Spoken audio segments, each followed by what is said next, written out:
Enemy की starting में हमें निक के बारे में दिखाया जाता है। निक एक सीधा साधा गरीब सा लड़का था, सिर्फ 2 महीने का बच्चा था जब उसको एडवेंचरस गिल्ड के लीडर ने गोद ले लिया था। वो गिल्ड के लोगों के बीच ही बड़ा हुआ, उनकी ट्रेनिंग देखी, उनकी फाइट देखी और धीरे धीरे वो भी उनकी तरह एक एडवेंचरर बन गया। अब निक 16 साल का हो चुका था, थोड़ा मस्त मोड़ा, थोड़ा केयर फ्री और सबसे खास बात कि सिटी की सबसे खूबसूरत लड़की के साथ उसकी एंगेजमेंट भी फिक्स हो चुकी थी। लाइफ बिल्कुल सेट लग रही थी। लेकिन एक दिन सब कुछ उल्टा हो गया। निक का अडॉप्टिव फादर उसको बैठाकर सीरियस टोन में कहता है, मस्ती का टाइम खत्म बेटा, मैंने तुम्हें छोटे से बच्चा होने पर अपनाया था, लेकिन अब तुम बड़े हो गए हो, अब तुम्हें खुद पे डिपेंड रहना होगा। निक थोड़ा कंफ्यूज होता है, पर बाप आगे कहता है, इसलिए आज से तुम सिर्फ घर से ही नहीं गिल्ड से भी एक्सपेल हो। ये सुनते ही निक लिटरली जमसा जाता है, उसका चेहरा बिल्कुल सूना पड़ जाता है। बारिश हो रही होती है और निक अकेला एक कोने में बैठ जाता है, पूरा भीगता हुआ, बिल्कुल होपलेस।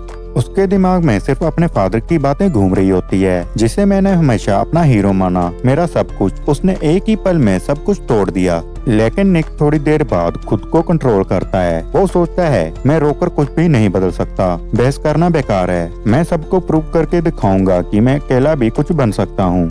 उसके बाद निक डिसाइड करता है कि सबसे पहले अपनी लवर से मिलता हूँ, सब कुछ सच बता देता हूँ। वो उसके घर जाता है, पूरी कहानी शांति से समझाता है और एक हल्का सा स्माइल देकर बोलता है, जो भी हो तुम मेरे साथ हो, बस यही मेरे लिए काफी है। निक सोच रहा था कि कम से कम उसकी लवर ही उसका साथ देगी, लेकिन उसकी उम्मीदों के बिल्कुल उल्टा हुआ। जैसे ही निक ने उसे सब सच बताया, वो लड़की एक ही पल में उसकी आंखों के सामने से गायब हो गई, बिल्कुल बिना कुछ कहे, बिना मुड़कर देखे। निक के लिए ये एक और झटका था। लग रहा था जैसे बदकिस्मती उसका पीछा ही ना छोड़ रही हो। जिस पर पूरी जिंदगी भरोसा किया, उसने भी आज साथ छोड़ दिया। वो सोचता है शायद वो कभी मेरे लायक थी ही नहीं, पर ये सोचकर भी उसके दिल का दर्द कम नहीं होता। इतने बड़े शौक के बाद निक बिल्कुल टूट सा चुका था। उसको समझ ही नहीं आ रहा था कि अब करे तो क्या करे, कहाँ जाए, कैसे शुरू करे। इसी बीच वहाँ से एक लड़की गुजर रही होती है। वो निक को इतना उदास देखकर वहीं रुक जाती है और पूछती है, अरे तुम ठीक तो हो? निक जवाब नहीं देता। लड़की फिर भी स्माइल करते हुए बोलती है, मैं एक आर्टिस्ट हूँ, आज शाम को मेरा कंसर्ट है, अगर तुम आ जाओ तो शायद तुम्हारा दर्द थोड़ा कम हो जाए। ये कहकर वो लड़की वहाँ से चले जाती है और अपना नाम तक नहीं बताती।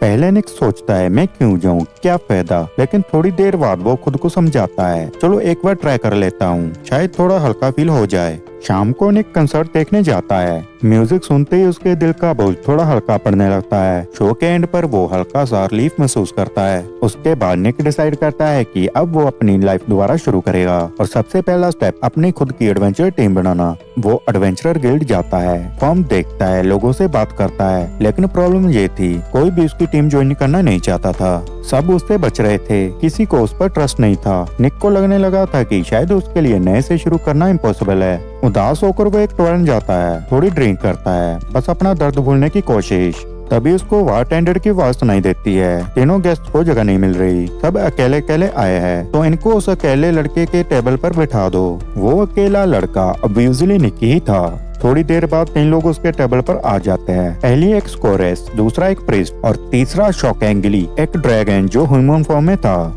हमें पता चलता है कि निक अकेला ही टूट फूट गया इंसान नहीं था, बल्कि टेबल पर बैठे बाकी 3 लोग भी उसी की तरह दिल से बिखर चुके थे। निक चुपचाप सोच में डूबा बैठा था। वो इतना थक चुका था कि उसे उन लोगों का होना भी फील नहीं हो रहा था। अपनी हर गलती, अपने हर फेलियर को बार बार याद करके वो मेंटली एग्जॉस्ट हो चुका था। सबसे ज्यादा दर्द तो इस बात का था कि वो एक छोटी सी टीम तक नहीं बना पाया था। उसे समझ ही नहीं आ रहा था कि अब लाइफ में क्या करे। थोड़ा सा थका हुआ, थोड़ा सा हार चुका, निक ने अपने कप को उठाया और एक ही बार में पूरा पी गया। और जैसे ही उसने पीकर कप रखा, वही पर सभी लोग एक साथ बोल पड़े कि अब हम किसी पर भरोसा नहीं करेंगे। एक ही वक्त, एक ही लाइन, सभी के मुंह से ये कोइंसिडेंस देखकर वो सब एक दूसरे को हैरानी से देखने लगते हैं। पता चला कि सभी का जख्म एक ही तरह का था। सभी अपनी लाइफ में किसी न किसी धोखे से टूट चुके थे। थोड़ी देर की चुपचाप साइलेंस के बाद उन्होंने डिसाइड किया कि अगर हम अपनी स्टोरी शेयर करेंगे तो थोड़ा सा बोझ हल्का हो जाएगा। सबको ये आइडिया पसंद आया और सबसे पहले अपनी स्टोरी बताने वाली थी टियाना, जो एक पावरफुल स्कोरर थी। टियाना बताती है कि वो मैजिक एकेडमी की टॉप स्टूडेंट थी। हर साल उसे अपने साथ पढ़ने वाले सब स्टूडेंट्स में फर्स्ट रैंक लेना ही होता था, ये उसकी जिम्मेदारी थी। टीचर्स उस पर बहुत प्राउड थे। और टियाना खुद भी 2 वजह से खुश रहती थी। वो कहती है कि उसकी खुशी की 2 वजह थी। पहली, वो अपनी लाइफ में एक से बढ़कर एक सक्सेस हासिल कर रही थी और दूसरी, वो उस लड़के से एंगेज थी जिससे वो दुनिया में सबसे ज्यादा प्यार करती थी। उसका नाम था एलेक्स। टियाना उसे इतना प्यार करती थी जितना शायद खुद से भी नहीं करती थी, जिसे रोज वो उसी रेस्टोरेंट में उससे मिलने गई जहां दोनों अक्सर टाइम स्पेंड किया करते थे। लेकिन वहां पहुंचते ही उसके होश उड़ गए। एलेक्स किसी और लड़की के साथ बैठा हुआ था। टियाना ने दिखाया जैसे कुछ हुआ ही ना हो। वो जाके उसके पास ही बैठ गई, बिल्कुल यूजुअल तरीके से। उसने प्यार से पूछा, सब ठीक है? तुम लेट क्यों आए? आज मुझे स्कूल से पिक करने भी नहीं आए। लेकिन एलेक्स अचानक गुस्से में आ गया और बोला, मुझे क्यों आना चाहिए था? क्या तुम चाहती हो कि मैं तुम्हें टीचर के सामने फिर से प्राइज मिलते हुए देखूं? बस करो टियाना, सबको पता है तुम ही बेस्ट हो, तुम जैसी कोई नहीं। टियाना को उसका ये बिहेवियर समझ ही नहीं आया। वो नॉर्मल बनकर अपने दिन के बारे में बताने लगी, पर एलेक्स को कोई इंटरेस्ट ही नहीं था। एकदम कोल्ड रिएक्शन। तभी उसके बगल में बैठी हुई लड़की ने बदतमीजी और एटीट्यूड वाली टोन में बोला, मेरा नाम लियोन है, मैं एक बहुत रिच फैमिली से हूँ और मैं तुमसे बड़ी भी हूँ। इतना ही नहीं, उसने टियाना को पुअर गर्ल कहकर उसका इंसल्ट भी कर दिया। टियाना कुछ समझ पाए उसके पहले ही एलेक्स बीच में बोल पड़ा, मैंने सुना है टियाना, तुम स्कूल में लियोन को बुली करती हो।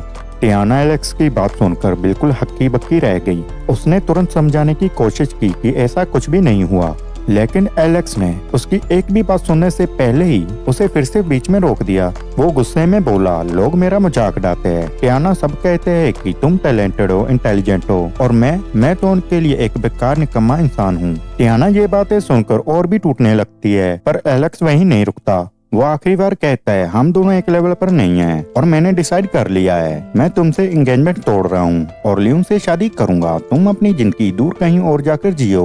बस ये शब्द टियाना के दिल पर बिजली की तरह लगे। वो इतनी ज्यादा शौक में आ गई कि एक भी शब्द मुंह से नहीं निकाल पाई। वो चुपचाप उठकर वहाँ से निकल गई, बिल्कुल बिना कुछ बोले। दर्द से टूटी टियाना मैजिक लाइब्रेरी पहुंचती है। वहाँ एक कॉर्नर में बैठकर वो सिर्फ यही सोच रही होती है, क्या गलती थी उसकी, क्यों हुआ उसके साथ ऐसा। दर्द इतना गहरा था कि टियाना ने डिसाइड किया कि वो पूरा शहर ही छोड़ देगी उस धोखेबाज को भूलने के लिए, क्योंकि वो अकेली रहती थी। दूसरे शहर में जाके उसे खुद ही काम करना था, खुद ही पैसे कमाने थे। उसने एक छोटा सा घर रेंट पर ले लिया। अब बस एक जॉब ढूंढनी थी, लेकिन जब वो नौकरी ढूंढने निकली हर जगह उसे रिजेक्ट कर दिया गया। लोग कहते थे कि वो एक रेप्यूटेड फैमिली की लड़की है, ये लड़की मेहनत क्या समझेगी, फिजिकल वर्क इसके बस की बात नहीं है। टियाना इस दर्द और थकान के साथ एक शहर से दूसरे शहर भटक भटक के लेब्रिंथ सिटी तक पहुँच गयी, लेकिन वहाँ भी उसको कोई काम नहीं मिला। आखिरकार उसने सोचा कि अपने पास बचे हुए आखिरी पैसों से एक छोटा सा गैम्बलिंग बिजनेस शुरू कर लेती हूँ, शायद कुछ इनकम हो जाए। पर किस्मत ने जहाँ भी उसका साथ नहीं दिया, वो बिजनेस भी फेल हो गया और जो थोड़ा बहुत था वो भी सब खो दिया। अब टियाना बिल्कुल टूट चुकी थी। रेंट देने के पैसे नहीं, खाने का नहीं पता, पानी तक के लिए भी परेशान, जिंदगी बिल्कुल अंधेरा लग रही थी। और इसी गिरती हुई हालत में वो उस रेस्टोरेंट तक आ पहुंची, वहीं जहां निक बैठा हुआ था। और आगे की कहानी तो सब जानते ही थे। यहीं पर टियाना की कहानी खत्म होती है। सब लोग उसके लिए सच में बुरा महसूस करने लगते हैं। अब बारी थी जेम की। वो प्रिस्टिस के चेहरे पर दर्द साफ दिख रहा था। वो धीरे से बोलना शुरू करता है। जेम कहता है कि वो कभी मेडिकल हब सिटी में रहता था और वो वहाँ का एक मशहूर प्रीस्ट था। लोगों को हर्ब से हील करता और कभी कभी मैजिक का भी इस्तेमाल करता। सिटी में हो या अपनी कम्युनिटी में उसका स्टेटस बहुत ही हाई था। हर कोई उसकी इज्जत करता था, उसकी तारीफ करता था। सिर्फ इतना ही नहीं, वो छोटे बच्चों को भी सिखाता था कि कैसे हर्ब से लोगों का इलाज किया जाता है, कैसे रेसिपीज बनाई जाती है, ताकि वो भी एक दिन उसकी तरह हीलर बन सके। एक समय की बात है, जेम एक छोटी सी लड़की को पढ़ाता था। वो उसके लिए बहुत केयर करता था, जैसे अपनी बेटी हो। लड़की जो भी मांगती जेम उसे दे देता, लेकिन जेम ने कभी सोचा भी नहीं था कि ये छोटी सी लड़की उसकी पूरी जिंदगी बर्बाद कर देगी। एक दिन वो लड़की जेम के घर आई और अपने दिल की बात बता दी। उसने कहा कि वो जेम से शादी करना चाहती है। जेम हैरान रह गया और उसने कहा कि वो अभी छोटी है, एक बच्ची है जिसे अभी बड़ा होना है, सीखना है और एक दिन उस इंसान को ढूंढना है जो उसके लिए सही हो। जेम ने उसे जाने को कहा क्योंकि देर हो रही थी और वो नहीं चाहता था कि उसके पेरेंट्स उसके लिए चिंता करे। लड़की जेम की बातों से बहुत गुस्सा हो गई और वहाँ से चली गई। जेम सोचता था कि अब तो सब खत्म हो गया, लेकिन जेम ने कभी सोचा भी नहीं था कि ये लड़की सबसे सरल तरीके से बदला लेगी। अगली सुबह जेम उठा और सुना कि गांव के लोग उसके घर के बाहर चिल्ला रहे हैं और गालियां दे रहे हैं। जब उसने दरवाजा खोला तो वो लड़की वहाँ खड़ी थी, कपड़े फटे हुए, और सबको बता रही थी कि जेम ने उसके साथ कुछ गलत करने की कोशिश की। क्या भयानक झूठ था। ये झूठ उसके दिमाग की तरह ही ट्विस्टेड था। जेम अपनी इनोसेंस प्रूव नहीं कर पाया और गांव वालों ने उसे 3 महीने के लिए जेल भेज दिया। जब जेम को जेल से छोड़ा गया तो उसे कहा गया कि अब उसे शहर छोड़ देना चाहिए। उसके पास कोई चॉइस नहीं थी, क्योंकि सब लोग उससे इतना नफरत करते थे जितना सोचना भी मुश्किल था। उस दिन के बाद जेम ने डिसाइड किया कि वो अपनी पूरी जिंदगी और सब कुछ छोड़ देगा जो उसने कभी प्यार किया। वो पूरा शहर छोड़कर एक दोस्त के पास आ गया जो एक पड़ोसी शहर में रहता था। कुछ दिन रुकने के बाद वो सोच रहा था कि कहीं और सेटल होने का कोई रास्ता मिलेगा। उस दोस्त ने उसे लेबनान शहर के बारे में बताया जहां वो अपनी जिंदगी की नई शुरुआत कर सकता था। लेकिन वहां पहुंचकर जेम को पता ही नहीं था कि वो शुरुआत कैसे करे। वो एक पुराना प्रीस्ट बन चुका था जिसका नाम और इज्जत अफवाहों के चलते हुए खत्म हो गई थी, और उस प्रीस्ट की जिंदगी भी इतनी बर्बाद हो गई थी। जेम ने अपनी कहानी खत्म करते हुए कहा कि बस यही सब था और बाकी की बातें वो लोग पहले ही जानते थे कि वो यहाँ कैसे पहुँचा। निक ने सोचा कि दूसरों के दुख सुनकर अपने प्रॉब्लम थोड़े हल्के लगने लगते हैं। अब वो लोग तीसरी लड़की कैरन की कहानी सुनने वाले थे, लेकिन उससे पहले सब लोग ज्यादा पी लेने के कारण बेहोश हो गए। इस तरह वो दिन इस हालत में खत्म हो गया। अगली सुबह निक उठा और देखा कि वो वही 3 लोग उसके साथ ही एक ही कमरे में सो रहे हैं जो कल रात उसके टेबल पर थे। हैरान होकर निक उनसे बोला कि उठ जाओ, चलो यहाँ से, और पूछा कि आखिर ये लोग उसके कमरे में कैसे आए। लेकिन टियाना ने तेज जवाब दिया कि निक को ही निकालना चाहिए, क्योंकि वो लोग असल में टियाना के रूम में थे। फिर तीनों नीचे चले गए। उस वक्त निक के दिमाग में एक आइडिया आया। वो एडवेंचर गिल्ड जाएगा और अपनी टीम बनाएगा। अब उसके पास 3 पावरफुल साथी थे और अपनी ताकत के साथ ये 4 लोग मिलकर एक एक्स्ट्रा ऑर्डिनरी टीम बना सकते थे। हर किसी का रोल परफेक्ट था, एक हीलर, एक मैच, एक वॉरियर और एक हर्बलिस्ट। अगर ये लोग टीम बनाते तो ये सच में एक फॉर्मेडेबल ग्रुप होता। निक ने उन्हें बताया कि ये चारों हर तरह से ब्रोकन है और हर किसी ने एक वक्त पर डिसाइड किया था कि वो दोबारा कभी किसी पर ट्रस्ट नहीं करेंगे। लेकिन अब अगर ये लोग नए जीवन के लिए सरवाइव करना चाहते हैं तो उन्हें एक दूसरे पर ट्रस्ट करना होगा।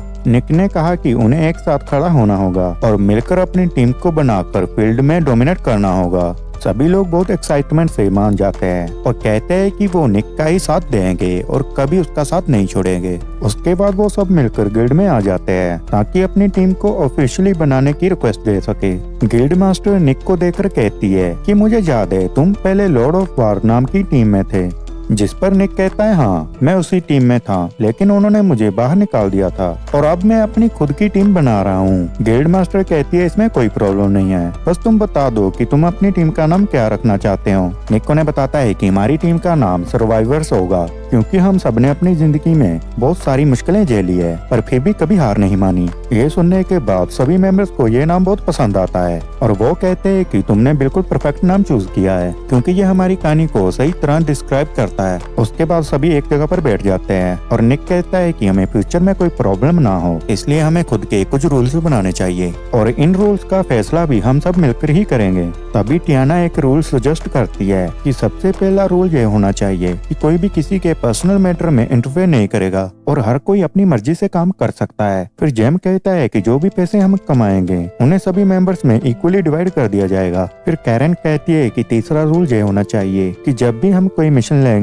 कोई भी अपनी जान को बिना सोचे समझे खतरे में नहीं डालेगा, ताकि हम सब एक साथ ही सेफली वापस आ सकें। ये सुनने के बाद सभी एग्री कर लेते हैं कि ये 3 रूल बिल्कुल सही है और सबके लिए फेयर भी। उसके बाद ये डिसाइड होता है कि टीम के ट्रेजरी की रिस्पॉन्सिबिलिटी कैरन संभालेगा। तभी सभी सोचने लगते हैं कि अगर हम कभी यहाँ नहीं हुए तो हो सकता है कि कोई ट्रेजरी से पैसा चुरा ले। लेकिन निक उन्हें याद दिलाता है कि हम सब ऑलरेडी अपनी लाइफ में बहुत मुश्किलें देख चुके हैं और इसी वजह से हमें किसी पर ट्रस्ट करना मुश्किल लगता है। फिर निक कहता है कि टीम बनाने से पहले हम सब ने यही डिसाइड किया था कि हम एक दूसरे पर पूरा भरोसा रखेंगे और चाहे कुछ भी हो जाए हम में से कोई भी किसी का ट्रस्ट कभी ब्रेक नहीं करेगा। ये सुनने के बाद सब कहते हैं कि निक सही कह रहा है और वो सब उसकी बात मान जाते हैं। सभी लोग इस बात पर एग्री कर लेते हैं कि आज से कोई भी कभी एक दूसरे पर शक नहीं करेगा। उसके बाद उनका वो दिन यहीं खत्म हो जाता है। अगले दिन वो सब गिल्ड में अपना रैंक बढ़ाने के लिए क्विट्स कंप्लीट करना शुरू कर देते हैं। उनके मिशन में उन्हें हॉस्टिल ह्यूमन से लेकर मॉन्स्टर्स तक सबसे फेस करना होता है। इन्हीं मॉन्स्टर में एक अजीब सा क्रीचर होता है जिसका नाम स्लिमी होता है, जो किसी भी चीज को टच करते ही ऑब्जर्व कर सकता है। लीडर उन्हें वार्निंग देता है कि अगर स्लिमी को जल्दी नहीं मारा तो वो इंसान को भी पूरा का पूरा निगल सकता है। तभी अचानक टियाना उस स्लिमी के अंदर फंस जाती है और नीचे गिर पड़ती है। ये देखकर वो गुस्से से भर जाती है और बिना सोचे समझे उस क्रीचर की तरफ अटैक करने के लिए दौड़ पड़ती है। टियाना का अटैक स्लिमी पर तो लगा ही नहीं, बल्कि वो सीधा कैरन को लगने वाला था, पर कैरन ने वक्त पर रिएक्ट करके उसको बचा लिया। तभी एकदम से कैरन की हेल्प से बिजली की चमक निकलती है जो उस स्ट्राइक को ब्लॉक कर देती है। कैरन गुस्से से टियाना से कहता है कि तुम शांत हो जाओ और अपना फोकस वापस लाओ। टियाना तुरंत सॉरी बोल देती है और कहती है कि उसका ऐसा कोई इंटेंशन नहीं था। वो बताती है कि उसने गलती से एक न्यू स्पेल क्रीचर पर कास्ट कर दिया था, लेकिन कैरन को उसकी बात पर पूरा यकीन नहीं होता और वो अंदर से थोड़ा हर्ट फील भी करता है और थोड़ा जेलस भी हो जाता है। इस इंसिडेंट के बाद टीम के अंदर उन दोनों के बीच की टेंशन क्लियरली दिखने लगती है। फिर बिना किसी वार्निंग के उनके सामने एक और भी बड़ा स्लिमी आ जाता है। निक कुछ एक्सप्लेन करने ही वाला होता है, पर टियाना फिर से बिना कुछ सोचे समझे अटैक करने के लिए दौड़ पड़ती है। एक ही पावरफुल स्ट्राइक में वो उस बड़े स्लिमी को भी टुकड़े टुकड़े कर देती है।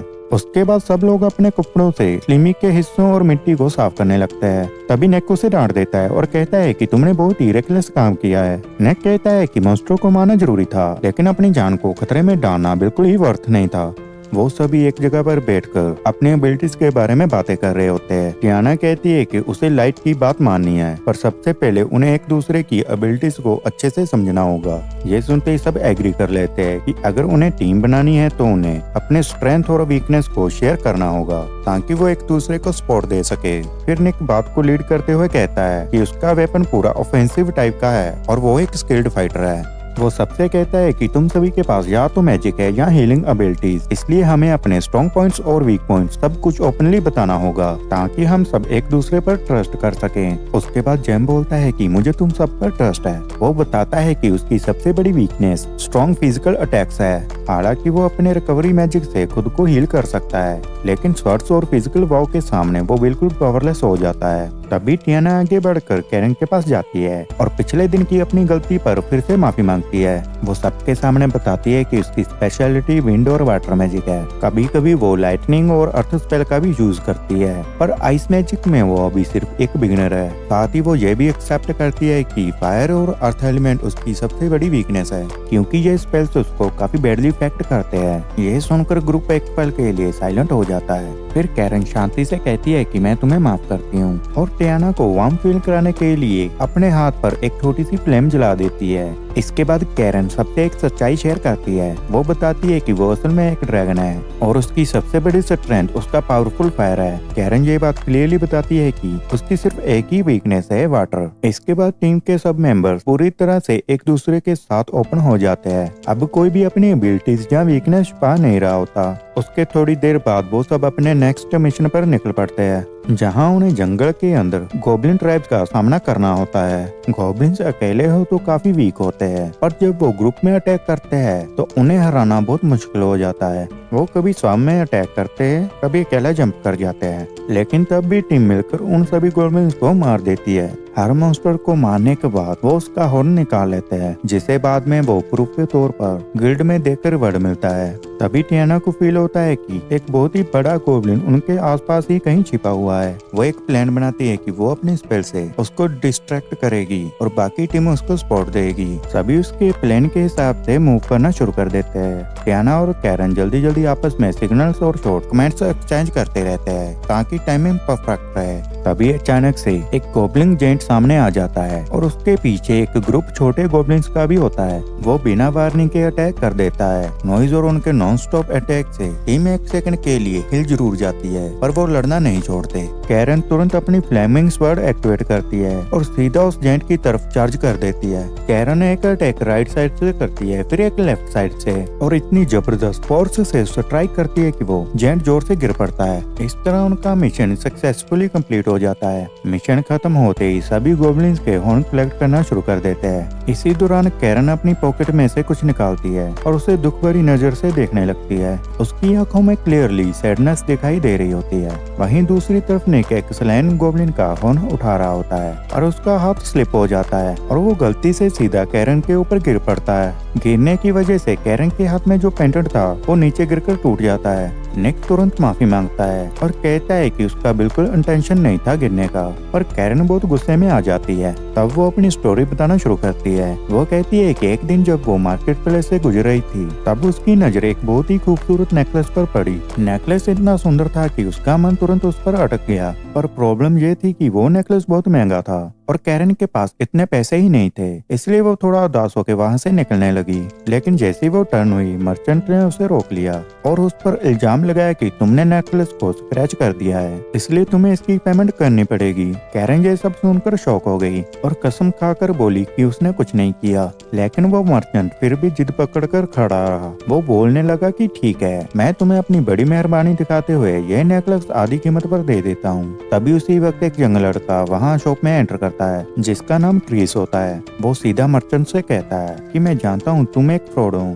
उसने बताया कि ये नेकलेस पहले से ही ब्रोकन था और मर्चेंट इसे बदल बदल कर कस्टमर्स को बेवकूफ बना रहा था। क्रिस ने क्लियरली कहा कि गलती लड़की की नहीं है और अगर तुमने एक अनडैमेज नेकलेस नहीं दिया तो मैं सबके सामने तुम्हारी पोल खोल दूंगा, जिससे तुम्हारी रेपुटेशन बिल्कुल खत्म हो जाएगी और कोई भी तुमसे कुछ खरीदेगा नहीं। ये सब सुनकर मर्चेंट डर गया और बिना बात बढ़ाए वो उन्हें एक नेकलेस दे देता है। उसके बाद कैरन वहाँ से क्रिस के साथ निकलती है और रास्ते में दोनों बातें करते हुए एक दूसरे को अच्छे से जानने लगते हैं। कैरन तो इतनी खुश थी कि उसका दिल क्यूरिस के लिए रिस्पेक्ट से भर गया। घर लौटने के बाद भी वो उसके बारे में ही सोचती रही और धीरे धीरे उसे महसूस हुआ कि शायद उसके दिल में क्रिस के लिए फीलिंग्स पैदा हो रही है। कैरन के पास एक बहुत ही रेयर जेम था जिसका नाम था ड्रैगन हार्ट जेवल। ये उसके ट्राइब के लीडर ने दिया था और ये उसकी सबसे प्रिशियस चीज थी। अपने पूरे ट्रस्ट के साथ कैरन ने क्यूरिस को इसके बारे में सब कुछ बता दिया। एक दिन कैरन का सामना एक बहुत ही बड़े और डेंजरस बीटल से हुआ,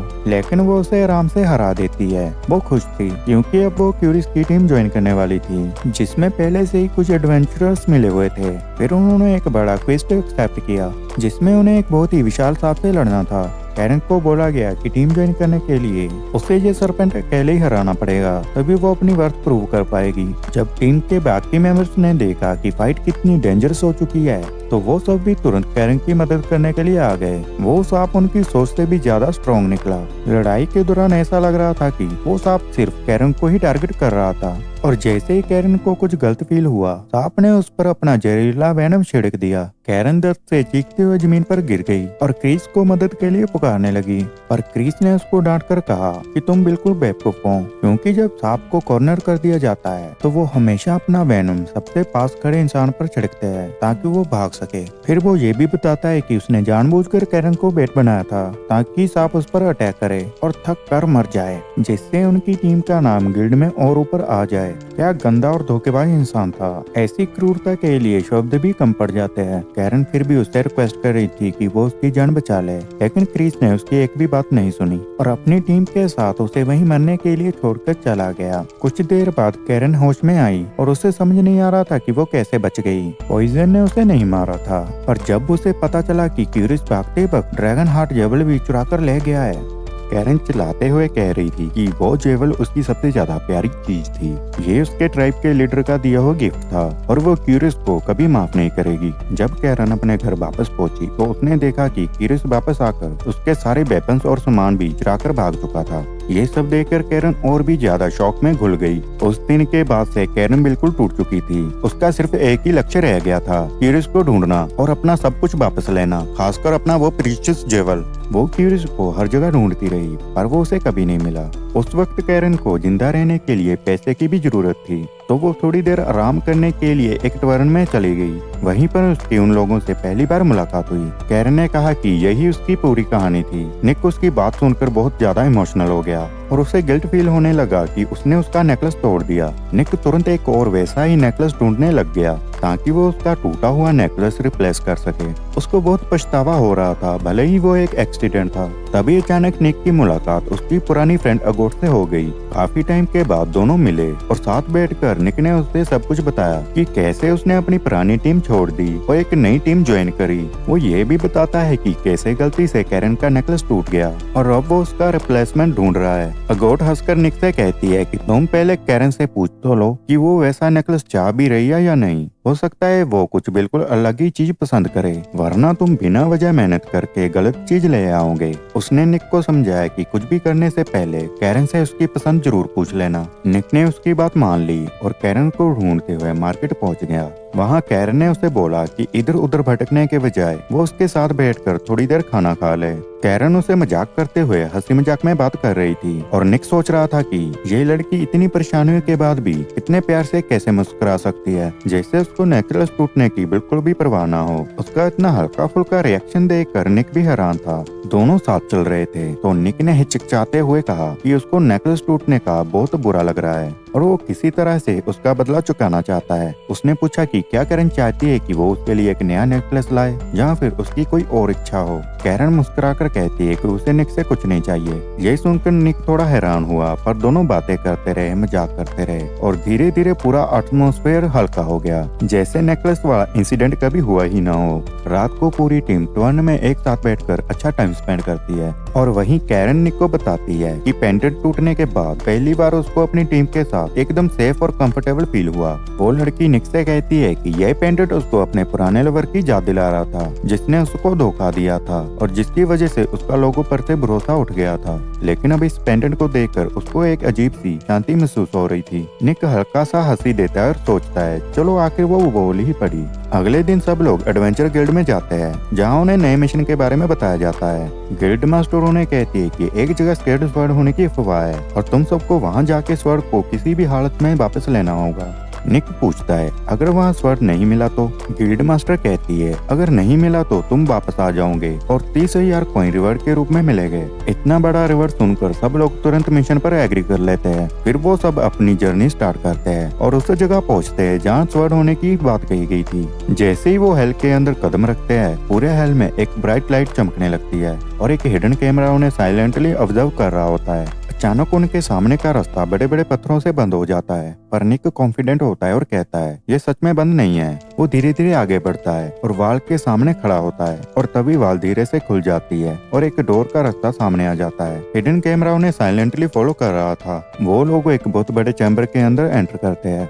और अचानक एक अजीब सी आवाज उनसे पूछती है तुम लोग कौन हो? टियाना अपनी डिटेक्शन मैजिक का यूज करके चेक करती है कि कहीं कोई ट्रैप या हिडन फिगर तो नहीं है, लेकिन उसे कुछ भी नहीं मिलता। यही देखकर टियाना थोड़ी अनईजी महसूस करती है। लाइट फिर से ऑन हो जाती है और वही आवाज फिर से सुनाई देती है। वो कहती है कि मुझे पता है तुम सब यहाँ तक पहुँचने के लिए कितनी मुश्किलें झेल कर आए हो और अब तुम्हें मुझे क्लेम करना होगा। तभी वो आवाज अपनी असली आइडेंटिटी बताती है। वो एक स्केर्ड स्वर्ड होती है। यह सुनते ही सब लोग हैरान रह जाते हैं, क्योंकि उन्हें बिल्कुल उम्मीद नहीं थी कि एक तलवार उनसे बात करेगी। स्केर्ड स्वर्ड उनसे कहती है कि उसके अंदर एक स्पिरिट रहती है, इसलिए वो सोच सकती है, बोल सकती है और उसको स्वर्ड्स ऑफ बॉन्ड भी कहा जाता है। वो ये भी बताती है कि जिसके पास भी ये तलवार होगी उसे लेजेंडरी पावर मिलेगी। लेकिन उन सबको तलवार की बातें कम और उसके रिवॉर्ड की चिंता ज्यादा होती है। तभी स्केर्ड स्वर्ड उन्हें रोककर कहती है कि एक बात है जो तुम लोग नहीं जानते। वो उनसे पूछती है कि क्या तुमने कभी सोचा कि मुझे इतने सालों से यहाँ बंद क्यों रखा गया है? फिर स्केर्ड स्वर्ड सच बताती है।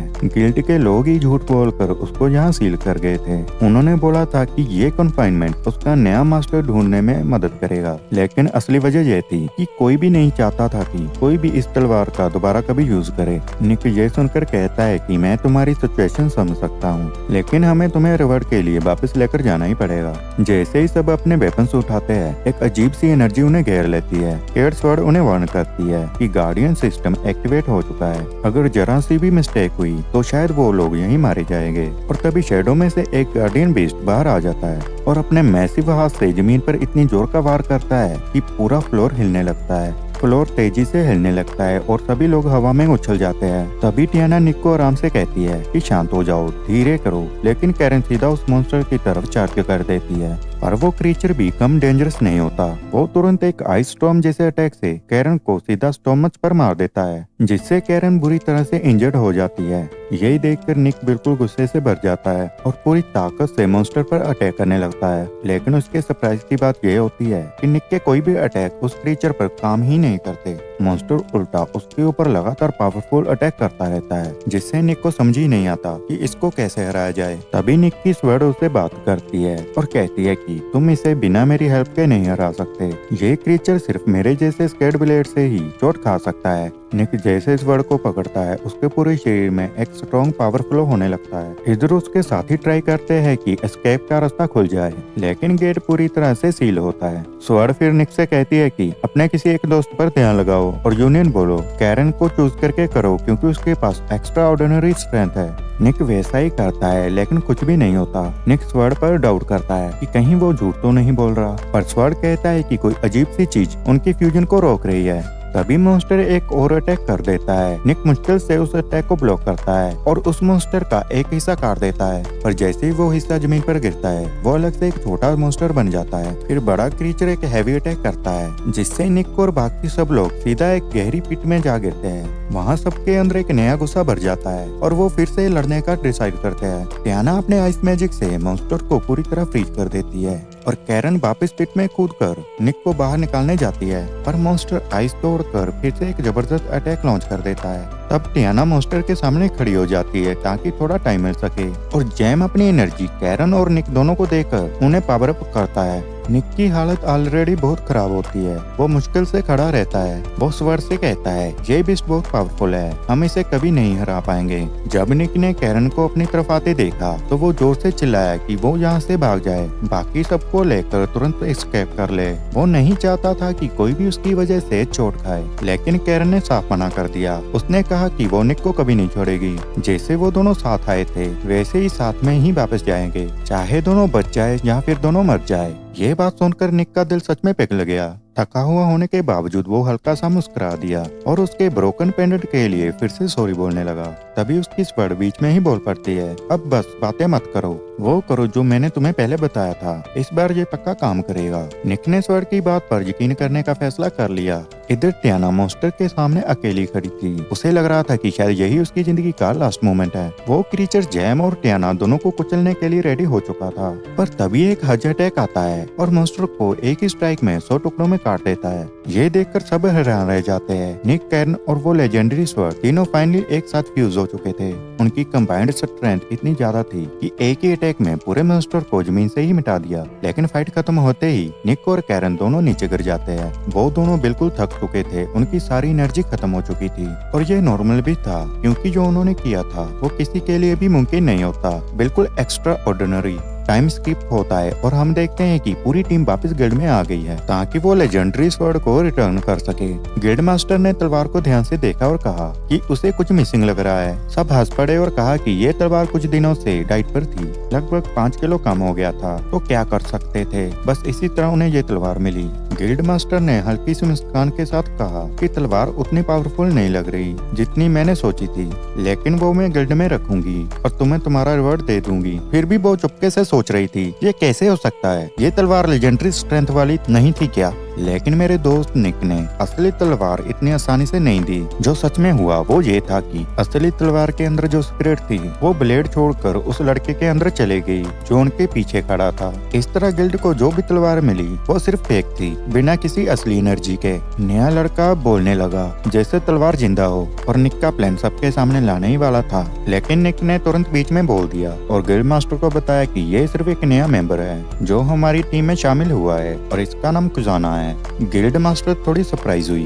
क्योंकि उसका नाम तलवार के नाम से मैच हो रहा था, लेकिन उसने और कुछ नहीं कहा और मिशन कंप्लीट करने के लिए उन्हें धन्यवाद दिया। उसके बाद वो सब गिल्ड से निकल गए और ऑफिशियली खजाना टीम का मेंबर बन गया। वो हमेशा ह्यूमन फॉर्म में दिखता था, लेकिन बैटल के वक्त वो तलवार की फॉर्म में वापस आ जाता था, जिससे निक उसे फ्रीली बिल्ड कर सकता था। उसके बाद वो सब अपने घर जाते हैं और अपनी टीम के रूल के हिसाब से रिवॉर्ड को इक्वली डिवाइड कर देते हैं। कज़ूना को भी उसका हिस्सा मिल जाता है और अब जब वो इनकी टीम का एक मेंबर बन चुका था तो वो सब मिलकर उसे अपने ग्रुप के रूल समझाने लगते हैं। फिर वो सब खजाना को बोलते हैं कि चलो मिशन की सक्सेस सेलिब्रेट करते हैं, लेकिन खजाना मना कर देता है और कहता है कि वो टियाना के साथ उसकी पर्सनल जर्नी पर जाएगा। रास्ते में दोनों एक दूसरे की एबिलिटीज के बारे में जानने लगते हैं, एक दूसरे से बातें करते हुए हंसते रहते हैं और धीरे धीरे दोनों इतने क्लोज हो जाते हैं जैसे काफी पुराने दोस्त हो। दिन का एंड बिल्कुल शांति से होता है। नेक्स्ट मॉर्निंग निक उठता है थोड़ा अनॉयड क्योंकि उसने अपनी पुरानी फियांसे के बारे में बुरा सपना देखा होता है। थोड़ी देर बाद वो बाकी टीम से मिलता है और सब मिलकर अपने नेक्स्ट मिशन पर निकलने का डिसाइड करते हैं। इस बार उनका टारगेट एक मैसिव ओग्रा होता है। वो सब मिलकर प्लानिंग करने लगता है कि कैसे अटैक किया जाए, लेकिन तभी अचानक कैरन और खजाना दोनों प्लान स्टार्ट होने का वेट किए बिना सीधा उस ओग्रे की तरफ दौड़ पड़ते हैं। कैरन बीच में ही रुक जाती है पर खजाना बिल्कुल बिना रुके ओग्रे की तरफ बढ़ता ही चला जाता है।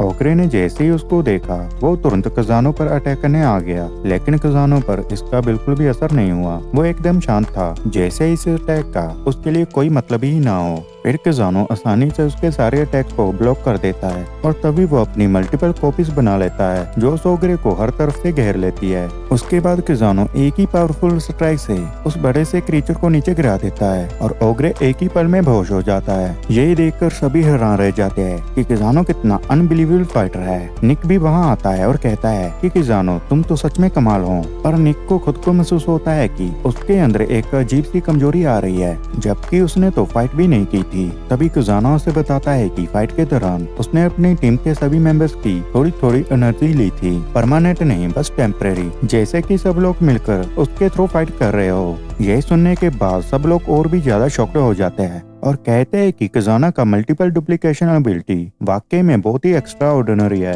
खजाना मुस्कुराते हुए कहता है कि ये सब कुछ नहीं है। फिर वो बताता है कि वो सबसे टेलीपैथी के थ्रू बात भी कर सकता है, बैटल के टाइम बिना मुंह खोले इंस्ट्रक्शन भेज सकता है। यही सुन के सब एकदम स्टन रह जाते हैं और सब एग्री करते हैं कि खजाना कोई आम इंसान नहीं है, वो तो हर सेंस में एक लेजेंड है। तभी सीन चेंज होता है और हम एक आदमी को देखते हैं जिसका नाम लियोन होता है, जो एक अंधेरी सी जेल के अंदर बंद होता है। एक गार्ड उसको टॉर्चर करने के लिए अंदर आता है, लेकिन अजीब बात यह थी कि लियोन वहाँ हंस रहा होता है, जैसे उसको किसी चीज का डर ही ना हो। तभी अचानक से उसके सामने इविल स्वर्ड्स में एक तलवार आ जाती है और उसके अंदर जो स्पिरिट थी वो लियोन से बात करने लगती है। वो स्पिरिट लियोन को बताती है कि वो उससे मर्ज होने आई है और उसको बैटल के लिए अपनी पावर देगी। ये वाकई में बहुत ही खतरनाक पल था, क्योंकि अब लियोन के पास भी खजाना जैसी पावर आ चुकी थी। उसी टाइम दूसरी तरफ खजाना की टीम रेस्टोरेंट में आराम से बैठी होती है। सब खुश थे, एटमॉस्फेयर भी हल्का लाइट सा था। खजाना वहाँ आसपास ही चुपचाप घूम रहा होता है, पर तभी बिना किसी वार्निंग के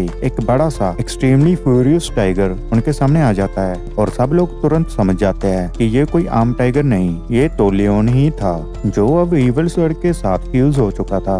उसके बाद सीन गैम्बलिंग हॉल में शिफ्ट होता है, जहाँ पर टीम बैठी होती है। वहाँ एक प्लेयर गुस्से में पैसा हार कर बाहर भाग के चला जाता है, लेकिन जैसे ही वो बाहर निकलता है वो देखता है कि लोग उल्टे हाथ भागकर अंदर आ रहे हैं और चिल्ला रहे हैं कि मॉन्स्टर आ रहा है। और फिर लियोन अपने ट्रांसफॉर्म्ड फॉर्म में वहाँ एंटर करता है। गार्ड्स उसको रोकने की कोशिश करते हैं, पर लियोन उनसे कहता है साइड हो जाओ, मैं किसी को नुकसान पहुंचाना नहीं चाहता। लियोन वहाँ पर आता है और गार्ड को बताता है कि वो यहाँ सिर्फ निक के लिए आया है। वो कहता है कि मुझे सिर्फ निक चाहिए और मैं इसको शांति से साथ ले जाऊंगा, क्योंकि निक ही वो इंसान था जिसके पास वर्ड ऑफ लाइट खजाना की पावर थी। लेकिन गार्ड्स उसको रोक देते हैं और कहते हैं कि वो आगे नहीं जा सकता। ये सुनते ही लियोन गुस्से से उन पर चार्ज कर देता है और एक ही अटैक में सभी गार्ड्स को उठा के फेंक देता है। तभी उसको उस इविल स्वर्ड की बातें याद आती है जो हमेशा उसके कान में कुछ न कुछ बोलती रहती थी। वो स्वर्ड उसको कहती थी, मुझे अपने साथ मर्ज कर लो, तुम्हें एक लेजेंड की तरह अनस्टॉपेबल पावर मिल जाएगी। और उस इविल स्वर्ड ने लियोन को ये भी बताया था कि तुम्हें उस इंसान को हराना होगा जो स्वर्ड ऑफ लाइट को यूज करता है, और वो कोई और नहीं निक ही था। उसके बाद लियोन गुस्से में टियाना के पास जाता है और उससे चीख कर पूछता है कि क्या तुम उस डॉग यानी निक की टीम का हिस्सा हो। वो टियाना को धमकाता है कि बताओ निक कहाँ है, वरना वो उसको यहीं मार देगा। टियाना डर के कांप जाती है और कहती है कि मेरा उससे कोई लेना देना नहीं है। वो बस टाइम बिजी करने की कोशिश करती है ताकि निक को कुछ वक्त मिल जाए, क्योंकि टियाना समझ चुकी थी कि लियोन निक से कहीं ज्यादा पावरफुल है। इधर दूसरी तरफ निक खजाना के साथ खड़ा होता है और देख रहा होता है कि आसपास लोग घबरा कर भाग रहे हैं। निक को तुरंत समझ आ जाता है कि यहाँ जरूर कोई मॉन्स्टर आ चुका है, इसलिए बिना वक्त बर्बाद किए वो सबको बचाने के लिए वहाँ से निकल पड़ता है। उधर लियोन टियाना को मार देने की धमकी दे रहा होता है। टियाना को निक के साथ बिताए हुए वो सारे अच्छे पल याद आ जाते हैं और वो ठान लेती है कि चाहे कुछ भी हो जाए वो निक का लोकेशन लियोन को नहीं बताएगी। टियाना लियोन को कंफ्यूज करने के लिए उसके सामने हंसी जैसी मार देती है। वो कहती है कि मुझे भी निक से उतनी ही नफरत है जितनी तुम्हें, और अगर मुझे पता होता कि वो कहाँ है तो मैं तुम्हें सबसे पहले बता देती। फिर वो और भी बातें बोलती रहती है, कहती है कि हम दोनों एक जैसे ही हैं, हम दोनों का इंसानियत से भरोसा उठ चुका है। और अचानक उसी मोमेंट टियाना एक लाइटिंग डिवाइस उठाती है और पूरी ताकत से लियोन के सर पर मार देती है। लियोन दर्द से चीख पड़ता है और वहीं गिरकर बेहोश हो जाता है। टियाना का ये मूव बहुत ही क्लेवर था। वो तुरंत भागकर निक को वार्न करने की कोशिश करती है, लेकिन लियोन इतनी जल्दी हार मानने वाला नहीं था। वो जल्दी ही होश में आ जाता है, एक बड़ी सी टेबल उठाता है और पूरी ताकत से टियाना पर फेंक के उसको जमीन पर गिरा देता है। टियाना जोर से दर्द में चीख पड़ती है। लियोन उसके पास आता है और कहता है कि जो कुछ भी हो रहा है सब तुम्हारी ही गलती है। बेचारी टियाना हल्की आवाज में मदद के लिए पुकारती है, पर वहाँ उसकी मदद करने के लिए कोई नहीं होता। तभी हम देखते हैं कि लियोन उसके ऊपर खड़ा होता है और अपनी तलवार निकाल कर फाइनल अटैक करने जा रहा होता है। लास्ट सेकंड पर निक वहाँ पहुँच जाता है। वो आगे बढ़ता है बिल्कुल शांत कदमों से और कहता है कि तुम्हें पहले ही मुझे बुला लेना चाहिए था। फिर वो लियोन की तरफ देखकर बोलता है कि अब तैयार हो जाओ, तुम्हारा दी एंड आ चुका है। निक की आवाज से एक अलग ही कॉन्फिडेंस निकल रहा होता है। तभी स्केर्ड स्वर्ड और ईवल स्वर्ड दोनों एक साथ बोलना शुरू कर देती है। उनके लफ्जों से ये बिल्कुल क्लियर होता है कि दोनों स्वर्ड के पिछले टाइम में कई बार टकराव हो चुके हैं। ईवल स्वर्ड स्केर्ड स्वर्ड से कहती है कि पीछे हट जा वरना खत्म हो जाएंगी, लेकिन स्केर्ड स्वर्ड जवाब देती है कि आज का दिन हमारी बर्बादी का नहीं बल्कि एक टेस्ट का होगा। यह सुनकर लियोन हंस देता है और निक से कहता है कि पीछे हट जा वरना तुम्हें भी यही मार दूंगा। पर निक किसी बात सुनता ही नहीं, वो बस डिटर्मिनेशन के साथ आगे बढ़ता जाता है। तभी अचानक ईवल स्वर्ड पूरी तरह से लियोन के साथ फ्यूज हो जाती है और उसके शरीर से एक डरावनी लाल रोशनी निकलती है। पूरा जमीन जोर से हिलने लगता है जैसे उनके बीच एक बड़ा तूफान शुरू हो गया हो। तभी लियोन निक पर एक धमाकेदार अटैक करता है, इतनी ताकत से कि कोई भी उसको देखकर डर जाए, लेकिन निक उस अटैक को बहुत मुश्किल से डॉज कर लेता है। फिर वो टियाना और स्वर्ड ऑफ लाइट की ताकत को अपने साथ जोड़ देता है। तीनों की कंबाइंड पावर एक जबरदस्त एनर्जी के साथ लियोन की तरफ बढ़ती है और वो लोग पूरी शिद्दत के साथ उस पर हमला कर देते हैं, लेकिन इसका लियोन पर जरा सा भी असर नहीं होता। टियाना तुरंत अपने आइस स्पिरिट को बुलाकर उसे फ्रीज करने की कोशिश करती है, पर लियोन उन स्पिरिट को आसानी से तोड़ देता है और फिर गुस्से से भरकर बाहर की तरफ भागता है। वहां जाते ही वो अपने रास्ते में आने वाली हर चीज को तबाह करने लगता है। उसके गुस्से की वजह से बहुत सारे लोग घायल हो जाते हैं, पर लियोन रुकने का नाम ही नहीं लेता। निक और टियाना उसे एक पल की भी छूट नहीं देना चाहते। वो दोबारा उसके आसपास आइस पैनल्स की एक बड़ी दीवार खड़ी कर देते हैं। तभी ईवल स्वर्ड एक भयानक आवाज में पूछती है, अब क्या तुम सरेंडर करोगे? पर लियोन बिल्कुल चुप रहता है। उसकी आंखों में बस अंधा गुस्सा भरा होता है। इससे पहले कि लियोन हिले, निक तेज आइस पैनल को सीधा लियोन के जिस्म में घुसा देता है, जिससे उसका खून बहने लगता है। ईवल स्वर्ड उसे और भड़काती है, इंसान झूठे होते हैं, उन्होंने तुम्हें जेल में छोड़ दिया था, तुम्हारे मरने का इंतजार करते रहे। मत भूलो उन्होंने तुमसे कितनी नफरत की थी, अपना सारा गुस्सा उन पर उतार दो। ये शब्द सुनकर लियोन की आंखें लाल गुस्से से भरने लगती है। वो एक दहाड़ मारता है जिससे पूरी आइस वॉल चकनाचूर हो जाती है। फिर वो एक पागल जानवर की तरह उनकी तरफ भागता है, लेकिन निक, टियाना और उनकी टीम हार मानने वाले बिल्कुल नहीं थे। टियाना ने तुरंत अपने आसपास जितनी भी मैजिकल प्लेइंग कार्ड थी उन्हें कास्ट कर दिया। ये कार्ड ऐसे एसेंशियल थे कि ये मैजिक को भी कैंसिल कर सकती थी। जैसे ही ये कार्ड लियोन को टच की, फोर्स ऑफ इविल का पावर रुक गया और वो वहाँ फ्रीज हो गया। टियाना मुस्कुराई और निक से बोली कि ये प्लेइंग कार्ड ने सच में हमें बचा लिया और उसने कभी सोचा नहीं था कि ये इस दिन का सर्वाइवल की बनेगा। तभी प्रिजन के गार्ड्स आ गए और लियोन को फिर से कैप्चर करके उसके सेल में वापस ले गए। वो वहाँ चुपचाप बैठ गया। उसकी आंखों में उदासी थी और पुरानी यादें उसके दिमाग में आ गई, जैसे कि कितने लोगों ने उसे धोखा दिया जो पहले उस पर ट्रस्ट करते थे। अचानक निक क्वार्टरली सेल में एंटर हुआ। उसने लियोन से कहा कि वो यहाँ मजाक करने नहीं आया, बल्कि ये बताने आया है कि उसके दिल में अभी भी बहुत बड़ी काइंडनेस छुपी हुई है। निक ने बताया कि उसके साथ भी कितने बेट्रियल हुए, जैसे लियोन के साथ, पर उसने कभी गिव अप नहीं किया। उसने कहा कि वो भी गुड का पाथ चूज करता है, वही करता है जो उसके दिल को शांति दे। और लियोन से कहा कि वो भी वही करे, इस पाथ पर चले और बिलीव करे कि वो कभी रिग्रेट नहीं करेगा। निक ने और बोला कि जब लियोन यहाँ से चले जाए तब वो एक नई जिंदगी शुरू करे और एक दिन वो उसके लिए प्रेयर करेगा कि वो अपने पास्ट के दर्द को छोड़ सके और शांति पाए। लियोन उसकी बातों को सुनकर बहुत ज्यादा इमोशनल हो जाता है। वो निक से कहता है कि तुम बिल्कुल सही कह रहे हो और जब मैं यहाँ से जाऊंगा तब मैं सचमुच अच्छाई के रास्ते ही चला करूंगा। इस तरह वो दिन खत्म हो जाता है। अगले दिन हम निक को शहर की गलियों में आराम से चलते हुए देखते हैं। तभी उसकी नजर खुजाना पर पड़ती है, जो अपना फेवरेट मैगजीन लेकर बैठा होता है। खुजाना हर नए इशू का बेसब्री से वेट करता था, लेकिन इस बार मैगजीन में जो आर्टिकल था वो थोड़ा अजीब था। उसमें रात को दिखने वाले एक डरावने बच्चे चोर के बारे में लिखा था, जिसे किडनैपर कहा जाता था। लोग कहते थे कि वो आदमी हवा में उड़ने जैसी स्पीड से जंप कर सकता है, जैसे कोई भूत हो।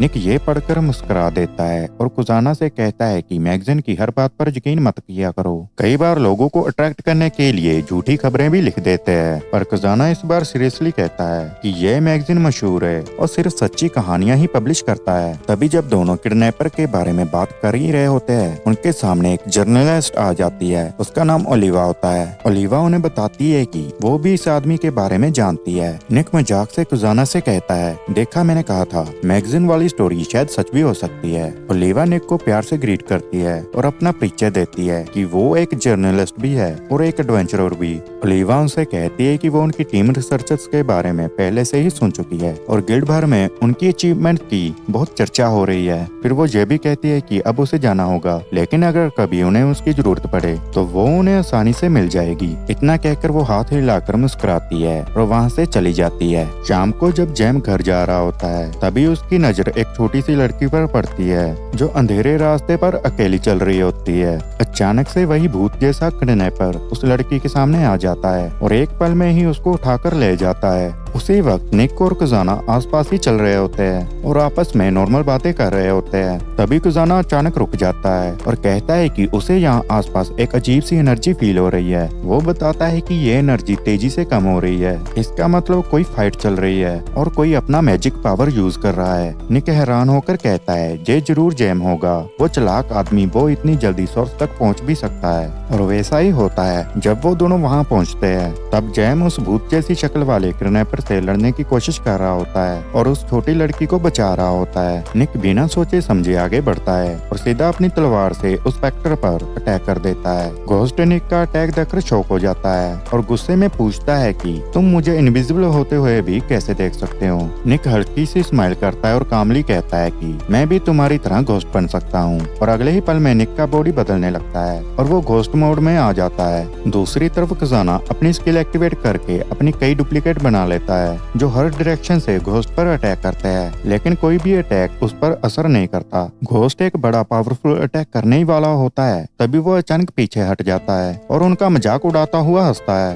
वो कहता है, तुम मुझे कभी हरा नहीं सकते, आज के लिए बस इतना ही, मुझे तुमसे लड़ने में कोई इंटरेस्ट नहीं। इतना कहकर वो अंधेरे में बहुत ही ज्यादा स्पीड से गायब हो जाता है। उसके बाद निक और खजाना उस छोटी लड़की को लेकर एक सेफ जगह ले जाते हैं ताकि वो आराम से रेस्ट कर सके। वो उससे उसका नाम पूछता पूछते हैं, उसके परिवार के बारे में पूछते हैं और क्या हुआ ये सब भी जानना चाहते हैं। लड़की उन्हें बताती है कि उसकी माँ हमेशा सच बोलती है और कभी झूठ नहीं बोलती। निक और कुजाना थोड़ा कंफ्यूज्ड हो जाते हैं और पूछते हैं इसका क्या मतलब, हम समझे नहीं। तब लड़की बताती है कि उसकी माँ ने पहले भी उस किडनैपर को देखा था और उसे पकड़ने की कोशिश भी की थी। वो हर रात उसको ढूंढने बाहर जाती थी क्योंकि वो सिर्फ अंधेरे में ही दिखाई देता है। लड़की बताती है कि उसकी माँ को पूरा यकीन था कि जो लोग गायब हो रहे हैं उन सबके पीछे वही किडनैपर है, पर किसी ने उनकी बात पर कभी विश्वास नहीं किया। तभी जैम उस लड़की से कहता है कि वो उसकी बात पर विश्वास करते हैं क्योंकि उन्होंने खुद उस किडनैपर को अपनी आंखों से देखा है। वहीं लड़की हल्की सी मुस्कान के साथ अपना नाम रीना बताती है। रीना कहती है कि उसकी माँ ने किडनैपर का सामना किया था लेकिन वो उससे हार गई और अब वो भारी चोट लगने की वजह से हॉस्पिटल में एडमिट है। फिर रीना जैम की तरफ देखती है और उससे ट्रेनिंग मांगती है। वो कहती है कि वो भी स्ट्रॉन्ग बनना चाहती है, इतनी स्ट्रॉन्ग कि बुराई से लड़ सके, बिल्कुल उसी तरह जैसे जैम ने कभी किया था। लेकिन जैम उसकी बात पर तुरंत मना कर देता है। वो कहता है कि वो कभी किसी को ट्रेन नहीं करेगा और तुम जैसी छोटी लड़की को तो बिल्कुल भी नहीं। जैम कहता है कि उसके पास्ट में जो हुआ था वो आज तक नहीं भूल पाया है, इसलिए वो चाहता है कि रीना उससे दूर रहे। निक ये सब चुपचाप देख रहा होता है। वो सोचता है कि जैम की बात सही है, उसके पास्ट का दर्द सच में आसान नहीं था। फिर निक रीना की तरफ मुड़कर कहता है कि अभी के लिए उनका सबसे बड़ा काम है उस किडनैपर को जल्दी से जल्दी पकड़ना। कुजाना एक कॉन्फिडेंट स्माइल के साथ कहता है चिंता मत कर मेरे दोस्त, ये केस हम संभाल लेंगे। उसके बाद टीम एडवेंचर गिल्ड में जाती है जहाँ उन्हें उनका नेक्स्ट मिशन मिलता है। गिल्ड मास्टर उन्हें बताती है कि इस बार उनका टारगेट एक वांटेड क्रिमिनल है और अगर वो मिशन कंप्लीट कर लेते हैं तो उन्हें मिलेंगे 3 लाख कॉइन। लेकिन वो वार्न भी करती है कि टारगेट को हल्के में मत लेना क्योंकि आज तक कोई भी उस इंसान को कैप्चर नहीं कर पाया है। गिल्ड के अंदर सभी लोग उनकी हिम्मत देखकर उन्हें चीयर करने लगते हैं। लेकिन हाल के एक कोने में एक गंजा आदमी अकेला बैठा होता है। उसके चेहरे पर इरिटेशन साफ दिख रहा होता है। वो उनकी तरफ देखकर मजाक उड़ाने वाली टोन में कहता है ये सब अभी बच्चे हैं, इनके बस की बात नहीं है इतने बड़े क्रिमिनल को पकड़ना। ये बात सुनते ही टियाना का गुस्सा फूट पड़ता है। वो उस आदमी से कहती है कि अपना काम करे और चुप रहे क्योंकि ये उनका मिशन है और उन्हें पता है कि वो क्या कर रहे हैं। टियाना ये भी कहती है कि अगर तुम उस क्रिमिनल को पकड़ नहीं पाए तो इसका मतलब ये नहीं है कि हम भी फेल हो जाएंगे। वो आदमी हंसी उड़ाकर कहता है अच्छा ठीक है, अगर तुम लोग वाकई उसे पकड़ कर ले आए तो मेरे सारे पैसा तुम्हारा, पूरे 50,000 कॉइन्स। उसकी बात सुनते ही गिल्ड के सब लोग एक्साइटेड हो जाते हैं। फिर हमारी टीम साथ में निकल पड़ती है वांटेड क्रिमिनल की तलाश में। थोड़ी देर बाद वो लोग एक अजीब सी जगह पर पहुंचते हैं जहां चारों तरफ बीमार लोग पड़े होते हैं। हवा में एक भारी सी बदबू होती है। तभी एक आदमी उनके पास आता है और पूछता है कि वो कहां जा रहे हैं। वो उन्हें वार्न करता है कि आगे मत बढ़ो क्योंकि उस जगह में जाना बहुत ज्यादा खतरनाक है। उन्होंने उस आदमी का शुक्रिया किया पर वार्निंग सुनने के बाद भी वो बिना रुके आगे बढ़ते गए। थोड़ी ही दूर चले थे कि अचानक कुछ गुंडे उनके सामने आ गए और उनका रास्ता रोक दिया। कोई कुछ समझ पाता उससे पहले ही कैरन आगे बढ़कर एक ही पल में दोनों गुंडों को धराशायी कर देती है। निक तीसरे आदमी को पकड़कर जमीन पर दबा देता है और खजाना एक ही मुंह में पूरी फाइट खत्म कर देता है। वैसे सच में ये चारों हर सेंस में लेजेंड ही थे। लड़ाई के बाद निक एक गुंडे को पकड़कर उससे पूछताछ करता है जब तक कि उसने उन्हें पूरी इंफॉर्मेशन ना बता दी। फिर वो सब एक अंधेरी सी कॉरिडोर में आगे बढ़ते हैं जब तक कि वो एक बड़ी सी जगह पर नहीं आ जाते। वहाँ हवा में अजीब सी बदबू और जहरीले धुएं होते हैं। लोग सांस लेने तक के लिए तरस रहे होते हैं। ये देखकर उन्हें समझ आ जाता है कि यहाँ कुछ बहुत ही बुरा हुआ है। आखिरकार उन्हें वो आदमी मिल ही जाता है जिसको पकड़ना उनका मिशन था। निक आगे बढ़कर शांति से कहता है सीधे हाथ आ जाओ वरना हमें जबरदस्ती करनी पड़ेगी। वो आदमी हंसी उड़ाकर कहता है भूल जाओ, मैं तुम्हारे साथ कभी नहीं जाऊंगा। लेकिन उसको पता भी नहीं चलता और कुजाना पहले से ही उसके पीछे खड़ा होता है। वो उस क्रिमिनल को एक ही सेकंड में पकड़ लेता है। जब वो लोग उस आदमी को आसानी से पकड़कर वहाँ से निकल रहे थे, डॉक्टर ने पूछा कि तुम लोग मेरे पेशेंट को कहाँ ले जा रहे हो। वहाँ पड़ा हुआ आदमी तुरंत डॉक्टर से मदद मांगने लगता है और कहता है कि वो बहुत ही बीमार है और उसको ट्रीटमेंट की जरूरत है। पर निक शांत रहकर डॉक्टर को पूरी सिचुएशन समझा देता है। डॉक्टर कहता है कि ये आदमी उसकी देखरेख में है और इसको एक सीरियस बीमारी है जिसका पूरा ट्रीटमेंट यही होगा। जिस पर निक कहता है कि इस ट्रीटमेंट का कोई फायदा नहीं क्योंकि ये आदमी वैसे भी जेल जाने वाला है और जेल में सिर्फ इसको इसको तकलीफ ही मिलेगी और ये धीरे धीरे मर जाएगा। ये सुनकर उस आदमी की सारी उम्मीद टूट जाती है और वो धीमी सी आवाज में कहता है कि तुम लोग मुझे ले जाओ। तभी जैम डॉक्टर की तरफ मुड़ता है और पूछता है कि क्या तुम वाकई उतने स्किलफुल हो जितना तुम अपने बारे में कहते हो? अगर तुमने इतनी जगह काम किया है तो क्या तुमने कभी इस किडनैपर के बारे में नहीं सुना? डॉक्टर एकदम से रुक जाता है और कहता है कि उसने कभी ऐसे किसी बंदे का नाम तक नहीं सुना। पर तभी पकड़ा गया आदमी बीच में बोल पड़ता है। वो कहता है कि उसको कुछ पता है। वो बताता है कि उसका शक एक जर्नलिस्ट पर है क्योंकि उसने उसका अजीब सा बिहेवियर और कुछ अलग सी चीजें देखी थी जिससे वो दिन प्रतिदिन उस जर्नलिस्ट पर और ज्यादा शक करने लगा। निक ये सुनते ही एकदम से रुक जाता है और कहता है कि अगर वो अजीब से बिहेवियर वाली जर्नलिस्ट है तो वो सिर्फ अलीवा हो सकती है। इतना सुनते ही सब लोग उस आदमी को सीधा गिल्ड ले जाते हैं और वहाँ पर उन्हें अपना रिवॉर्ड मिल जाता है। उन्होंने पूरे 3 लाख कॉइन कमा लिए थे और टियाना ने भी अपनी बेट जीत ली थी जिसके कारण गंजे आदमी को उसको 50,000 कॉइन देने पड़ते हैं। सब लोग इतने बड़े रिवॉर्ड को देखकर बहुत खुश होते हैं लेकिन निक का ध्यान पैसों पर बिल्कुल भी नहीं होता। निक के दिमाग में सिर्फ एक ही चीज चल रही होती है, किडनैपर का राज। वो इधर उधर देख रहा होता है तभी उसकी नजर पास बैठी ओलिवा पर पड़ती है। निक अपने दोस्तों से कहता है कि शायद से ये वही इंसान हो सकती है जिसे हम सब ढूंढ रहे हैं। उसके दोस्त पूछते हैं क्या तुम पक्का श्योर हो? निक कहता है कि मैं श्योर तो नहीं हूँ पर मुझे खुद इस बात को कंफर्म करना होगा। फिर निक हल्का सा स्माइल करते हुए ओलिवा के पास जाता है और उससे कहता है कि मैं तुम्हें अक्सर बच्चों को स्वीट देते हुए देखता हूँ। फिर वो कहता है कि क्या तुम्हें पता है कि यही ट्रिक किडनैपर भी बच्चों को बेवकूफ बनाने के लिए यूज करता है? निक उसकी आंखों में देखकर कहता है कि हर एक क्लू सीधा तुम्हारी तरफ इशारा कर रहा है। ये सुनते ही ओलिवा एकदम से फ्रीज हो जाती है। उसके चेहरे पर टेंशन क्लियरली दिखने लगती है पर तभी बिना किसी वार्निंग के वो जोर से जंप करती है और इतनी तेज स्पीड से वहाँ से गायब हो जाती है कि सब देखकर हैरान हो जाते हैं। निक भी वहाँ खड़ा शॉक हो जाता है और सोचता है अब तो कंफर्म हो गया यही किडनैपर है। वो तभी अपने शॉक से बाहर ही आ रहा होता है तभी एक स्ट्रॉन्ग सी लेडी रूम के अंदर आती है। वो पूछती है क्या तुम लोग ही वो टीम हो जिसे सब सर्वाइवर्स कहते हैं? फिर वो बताती है कि उसकी बेटी रीना को बचाने के लिए वो इन सब की शुक्रगुजार है। उसके बाद वो कहती है कि तुम लोग किडनैपर का आसानी से सामना नहीं कर पाए क्योंकि वो तुम्हारी सोच से भी ज्यादा पावरफुल है और उसके पास इनविजिबिलिटी की पावर है जिसकी वजह से वो किसी को भी छिप कर अटैक कर सकता है। वो बताती है कि वो पहले नाइट्स ऑफ द सन का हिस्सा थी लेकिन अपनी बेटी के किडनैपर को ढूंढने के लिए उस ग्रुप को छोड़ दिया था। तब से वो अकेली ही उस किडनैपर के बारे में इंफॉर्मेशन कलेक्ट कर रही थी और जब उसका सामना हुआ तब वो बुरे तरीके से हार गई। निक उसकी बातें ध्यान से सुनता है और कहता है कि तुमने जितना बताया उसके लिए थैंक्स। वो रीना की माँ से कहता है कि हम तब तक ट्रेनिंग करेंगे जब तक कि उस किडनैपर से भी ज्यादा स्ट्रॉन्ग ना हो जाएं। उसके बाद तीनों साथ बैठकर प्लान बनाने लगते हैं। निक कहता है कि हमें उसे जल्दी से जल्दी पकड़ना होगा लेकिन उसके इनविजिबिलिटी मैजिक को कैसे रोकना है ये सबसे बड़ा प्रॉब्लम है। तभी रीना की माँ एक छोटा सा डिवाइस निकालती है जो एक पेन जैसा लग रहा होता है। वो कहती है कि इसे हाथ में पकड़ो और लेजेंशन बोलो और उस वर्ड पर फोकस करो। निक उसे ट्राई करता है और पेन की टिप से एक छोटी सी कैंडल जैसी फ्लेम निकलती है। निक थोड़ा मजाक में बोलता है बस इतना ही। रीना की माँ मुस्कुराकर कहती है कि जब ये डिवाइस मेरे हाथ में होता है तो उसकी आग पूरे रूम को भर देती है और फिर वो दोनों से कहती है कि आज से तुम्हारी ट्रेनिंग की जिम्मेदारी मेरी है। मैं तुम्हें दिन रात ट्रेन करूंगी बिना किसी दया के जब तक तुम उस किडनैपर का सामना करने के लायक न बन जाओ। और फिर वैसा ही होता है। रीना की माँ उन दोनों को दिन रात बिना रुके हार्डकोर ट्रेनिंग देने लगती है। रीना की माँ की हार्ड ट्रेनिंग को टीम बिना थके बिना शिकायत के झेल रही होती है। हर दिन के साथ वो लोग और स्ट्रॉन्ग और ज्यादा शार्प होते जा रहे थे।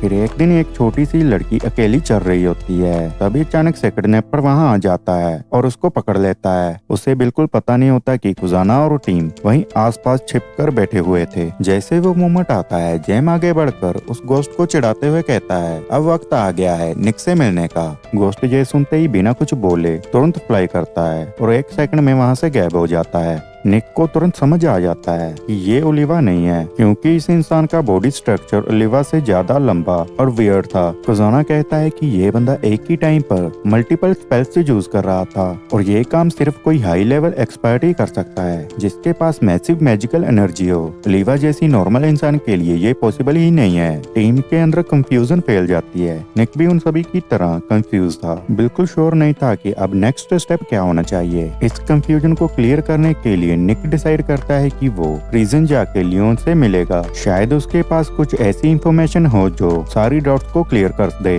प्रिजन में निक देखता है कि लियोन बिल्कुल ठीक कंडीशन में है और वो अपने मिशन के बारे में खुलकर बातें करते हैं। तब लियोन निक को कहता है कि तुम्हें एक ऐसी इंफॉर्मेशन देनी है जो सब कुछ बदल सकती है। लियोन निक को एक बहुत जरूरी बात बताता है। वो कहता है कि जो किडनैपर है ना, वो इल्यूजन और इनविजिबिलिटी मैजिक पर डिपेंड करता है और इस मैजिक को तोड़ने का एक ही तरीका होता है, कास्टर का असली नाम बोलना। जैसे ही उसका ट्रू नाम बोला जाता है, पूरी इल्यूजन टूट जाती है। लियोन बताता है कि ये एक पुरानी और प्रूवन टेक्निक है। यह सुन के निक को थोड़ा कंफर्ट मिलता है और उसे लगता है कि फिर ओलिवा उनका रियल टारगेट हो ही नहीं सकती। नेक्स्ट डे निक और उसकी टीम वॉक कर रहे होते हैं, तभी अचानक से ओलिवा उन पर अटैक कर देती है। वो निक पर मैजिक से बार बार स्ट्राइक करने की कोशिश करती है और निक एक एक अटैक को ब्लॉक और डॉज कर देता है, बिल्कुल परफेक्ट टाइमिंग के साथ। ओजोना बीच में आकर फाइट को रुकवाता है। फिर ओलिवा जल्दी जल्दी सारी बात समझाती है। वो कहती है कि जो भी इल्जाम उस पर लगे हैं वो सब एक मिसअंडरस्टैंडिंग थी।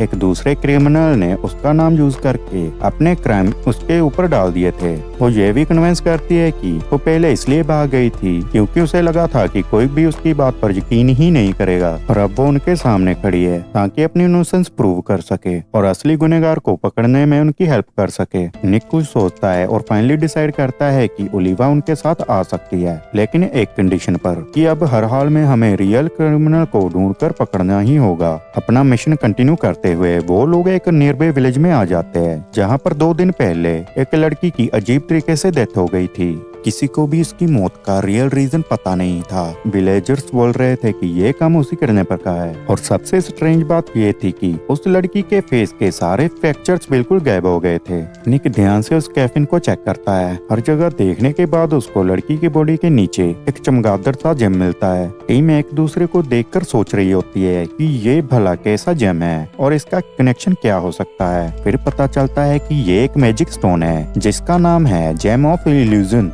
जिसका यूज करके इंसान अपनी मर्जी के इल्यूजन्स देख सकता है। इस पावर की वजह से उस लड़की के फेशियल फीचर्स इरेज हो गए थे। टीम बताती है कि वो लोग ऐसे जेम्स पहले भी तोड़ चुके हैं और ये वाला जेम भी अब टूटने के बिल्कुल करीब होता है। अगर ये जेम अभी टूट गया तो लड़की का फेस वापस नॉर्मल हो जाएगा, लेकिन उसे किसने मारा ये बात अभी भी मिस्ट्री थी। जेम लड़की की बॉडी को और क्लोजली एग्जामिन करता है और वो सबको बताता है कि उसने रियल केस ऑफ डेथ पता कर लिया है। वो कहता है कि लड़की काफी टाइम से कुछ टॉक्सिक सब्सटेंस ले रही थी जिनकी वजह से उसका बॉडी बदलने लगा था और उसकी बॉडी पर क्लियर टॉर्चर मार्क्स भी दिख रहे थे, यानी कोई अननोन इंसान ने उस लड़की को किडनैप किया, उसे बंद करके उसके साथ डेंजरस एक्सपेरिमेंट किए और इसी वजह से उसकी डेथ हुई थी।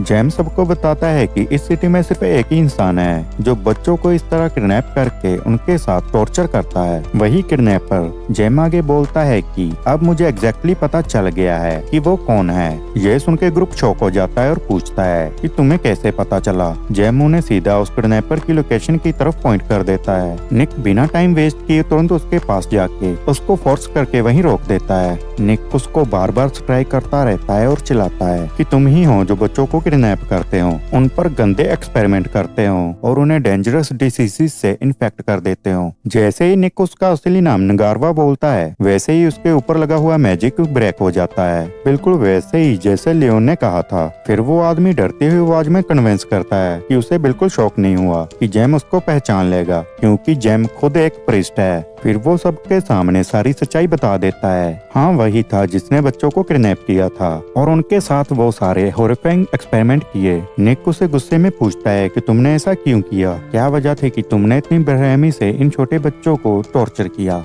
उन्हें मार डाला। निक सिर्फ एक जवाब चाहता था ताकि उसके दिल को थोड़ा सुकून मिल सके। नगारवा उदास सा खड़ा था, लेकिन अगले ही पल वो गुस्से से निक पर झपटा। फिर एक जोर का ब्लास्ट हुआ और दोनों नीचे गिर पड़े। छत टूटकर बिखर गई थी और वो दोनों सीधा बिल्डिंग के लोअर फ्लोर में जा गिरे। नीचे आते ही प्रिस्ट चारों तरफ से गिर चुका था। जेम की टीम उसके सामने आकर कहती है कि जब तुम बोलना नहीं चाहते तो हम बोल देते हैं। हुआ ये था कि एक बार उसकी बेटी ने उस आदमी का डेड बॉडी देख लिया था जिसके ऊपर प्रीस्ट एक्सपेरिमेंट कर रहा था। वो आदमी एक खतरनाक बीमारी से ग्रस्त था। बेटी को पता नहीं था। उसने उसका खून छू लिया और उस खून में वो इन्फेक्शन था जिसका इलाज किसी के पास नहीं था। जैसे ही उसने खून छुआ वो बीमारी उस तक पहुंच गई। गांव वालों ने बिना कुछ जाने उसके बारे में गंदी गंदी बातें फैला दी। हर कोई उसको बुरा बोल रहा था। ऐसे लफ्ज जिनके बारे में सोचना भी मुश्किल है। सबको ये लगता था कि उसकी ही कोई गलती थी कि उसने अपने परिवार की इज्जत मिट्टी में मिला दी। पर असली सच कोई नहीं जानता था कि वो लड़की अपने बाप के पाप की वजह से श्रापित हो चुकी थी। एक ऐसा बाप जिसे सिर्फ अपने काम की पड़ी थी,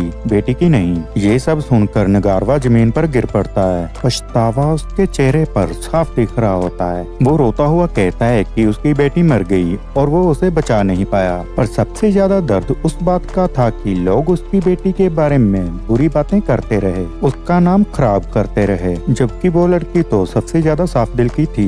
गुस्से और दर्द में अंधा होकर उसने सोचा कि दुनिया को भी वही तकलीफ महसूस होनी चाहिए जो उसने झेली है। इसलिए वो अपनी बेटी की उम्र की लड़कियों को उठाकर ले जाता, उन्हें उसी बीमारी से इन्फेक्ट करता और फिर उनके मरने का इंतजार करता रहता। वो कहता है कि उसे अपने किए पर गर्व नहीं है। वो मानता है कि बहुत बड़ी गलतियां हुई है और उसने अनेक बेगुनाह जिंदगियां बर्बाद कर दी। निक उससे कहता है कि मैं समझ भी नहीं सकता कि कोई आदमी इतना गिरा हुआ कैसे हो सकता है। वो याद दिलाता है कि उन्हें एक और लड़की की लाश मिली थी जिसे उसने बिना दया के मार दिया था। उसकी सोच में कभी ये नहीं आया कि उस लड़की के पिता पर क्या बीती होगी जब वो अपनी बेटी को खून में भीगी हुई बेजान वापस ले गए। निक गुस्से में पूछता है, तुम्हारी इंसानियत कहाँ चली गई? क्या तुम्हारी बेटी तुम्हारे इस काम पर कभी गर्व करती? क्या तुम वाकई अपनी जिंदगी से खुश हो? नगारवा धीरे से कहता है, नहीं, बिल्कुल नहीं। मैं बहुत पछता रहा हूँ। मैं अपने सारे पाप की सजा पाने को तैयार हूँ। वो कहता है कि क्योंकि वो अब सब कुछ मान चुका है, वो उन्हें बताना चाहता है कि कौन था जो हमेशा उसका साथ दे रहा था, कौन था जिसने उसे शुरू से इस रास्ते पर चलाया। वो जेम की तरफ मुड़ता है और कहता है, मैं कितना बेवकूफ था, मुझे पहले ही समझ जाना चाहिए था। लेकिन उसके अगले लफ्ज निकल ही रहे थे कि बूम,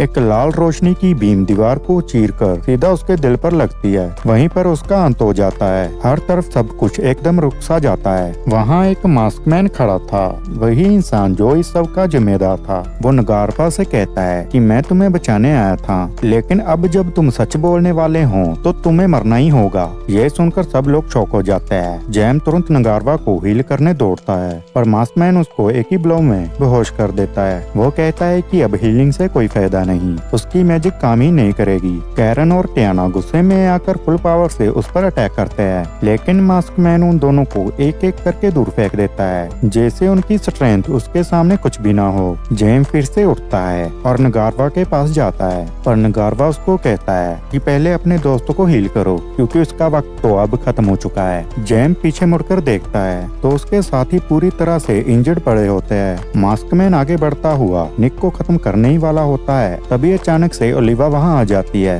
वो इतना जोरदार अटैक करती है कि पूरा रूम ही हिल जाता है। हाँ, वो आ चुकी थी, वही जो उसके सामने खड़ी हो सकती थी। मास्कमैन ने ओलिवा पर भी अपनी स्वर से अटैक किया, लेकिन वो उससे कहीं ज्यादा फास्ट थी। वो उसके अराउंड मूव करती रहती है और 1 2 3 अटैक्स लगाती है जिससे उसका गार्ड पूरा टूट जाता है। ओलिवा स्किलफुली फाइट कर रही होती है और तभी वो चौंक हो जाती है। मास्कमैन 1 सेकंड में ही अपने आप को हील कर लेता है, बिल्कुल बिना चोट के। ओलिवा को यकीन ही नहीं होता। तभी निक और टियाना अपनी पावर को कंबाइन करके एक बड़ा अटैक करते हैं। ओलिवा भी ज्वाइन करने आती है पर मास्कमैन उसको एक ग्रेविटी वोर्टेक्स के अंदर ट्रैप कर देता है। वो हिल भी नहीं पाती, फाइट तो दूर की बात थी। मास्कमैन इस मौके का फायदा उठाता है और निक पर सीधा अटैक करता है, लेकिन निक अनबिलीवेबल स्पीड से अटैक डॉज कर देता है। ओलिवा अपने मैजिक का यूज करके वोर्टेक्स से बाहर आ जाती है और हर एंगल से उस पर अटैक करने की कोशिश करती है, पर वो एक भी हिट लैंड नहीं कर पाती। निक हाई स्पीड से मूव करते हुए अचानक से उसके सामने आ जाता है और एक इतना पावरफुल ब्लो लगाता है कि मास्कमैन एक कदम पीछे लड़खड़ा जाता है। ये हिट उसको चोट पहुंचा देनी चाहिए थी, पर उसकी स्ट्रेंथ इतनी ज्यादा थी कि वो फिर से खड़ा हो जाता है, खुद को हील करता है और कहता है कि उसने उन सबको अंडरएस्टिमेट कर दिया था।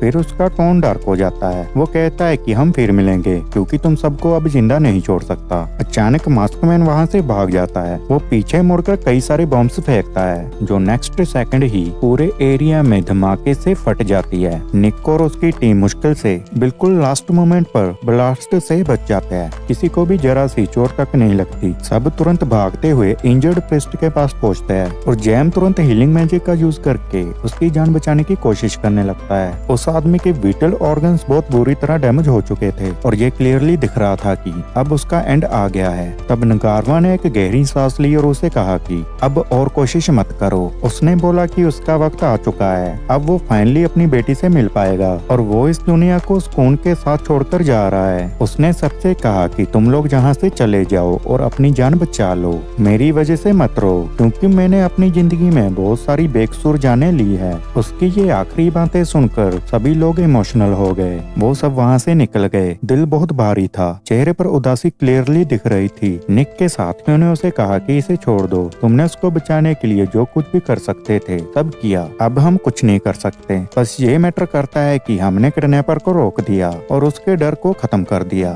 लेकिन ओलिवा ने कहा कि बात अभी खत्म नहीं हुई। उसने सबको याद दिलाया कि अभी भी वो डेमन बचा हुआ है जो पीछे से सब कंट्रोल कर रहा था। वो मास्कमैन आदमी बहुत ही डेंजरस है। एनिमी के एंड में हमें ये बात और भी क्लियरली दिखाई देती है। सबको समझ आ जाता है कि वो रुकने वाला नहीं है और अभी और भी ज्यादा तबाही मचाने वाला है। इसलिए सब ये डिसाइड करते हैं कि हमें उसे रोकना ही होगा, वरना वो और भी मासूम लोगों की जान ले लेगा। फिलहाल के लिए दोस्तों बस इतना ही। अगर आपको वीडियो पसंद आई हो तो लाइक, शेयर और सब्सक्राइब करना मत भूलना।